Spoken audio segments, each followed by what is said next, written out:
Thousands of people that are marching around its department. 7 times they're circling. You can see the thousands of protesters. It's wrapped up. They're now listening to a number of speakers inside the Department of Justice. We've been wondering what's been going on. We've been talking to our producer, Terry Frieden. Apparently now, Terry tells us we have a statement from the new Attorney General, a response to these protests happening outside his building. Tell us about it, Terry. Hi, Carrie. Yes, we've been asking repeatedly for some statement or comment by the Justice Department, and we now have from the new Attorney General, Michael Mukasey, his comments today on the issue, and it is fairly brief, so I'll read it to you. He says that the Justice Department is investigating aggressively dozens of news hangings and other recent racially and religiously motivated threats around the country. He says in order to be most effective, those investigations do not occur in the public eye.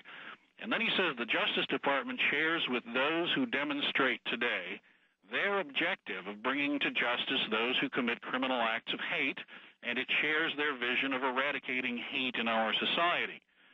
He does say at the same time the department must follow the law and the principles of federal prosecutions in every case it investigates and prosecutes.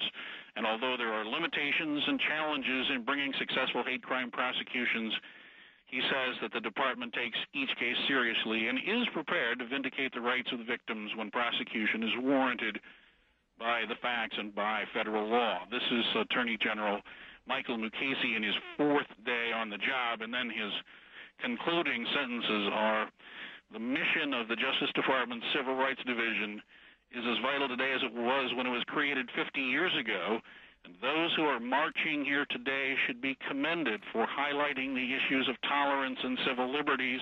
We hope that all can agree that it's the criminals who commit violent acts of hate who deserve the loudest protest, and as long as hatred and racism exist, the Justice Department will continue its hard and effective work on behalf of all victims of hate crimes.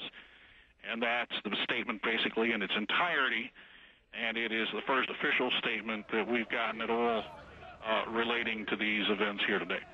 Well, you say it's his 4th day on the job. Welcome to the job, sir. Here's your first protest. Right. He obviously didn't want to go before cameras to make the statement, but he did want to have his own name on the statement, and so he put it out personally.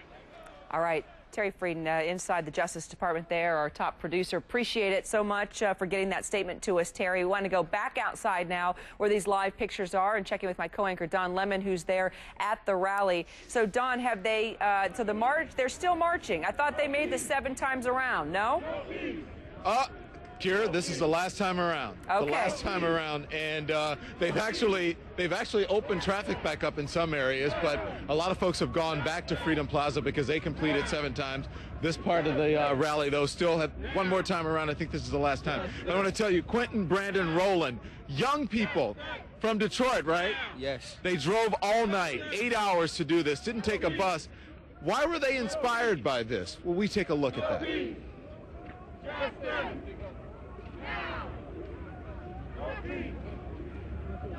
Okay, well, Kira, we had a story that talks about why young people are getting involved in this new resurgence in the interest of civil rights, and talk about the young people who one day hope to take over for the people who have been fighting for civil rights, people like Al Sharpton, the Reverend Jesse Jackson, and Martin Luther King Jr. III, who, sometimes are criticized saying, every time something happens, you go to Al Sharpton, you go to Jesse Jackson, you go to these leaders that you hear about all the time.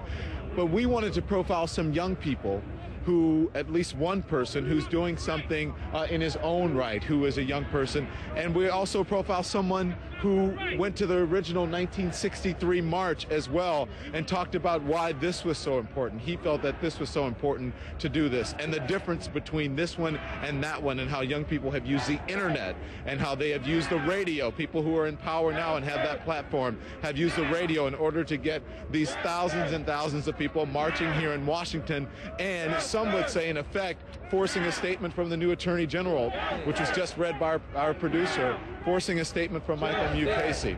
So we've got these young people here from Detroit who drove all night. We've got folks who came from all over the country on buses. Many of the buses in cities were sold out. At least 10 from Atlanta, organized from someone who's in their 30s.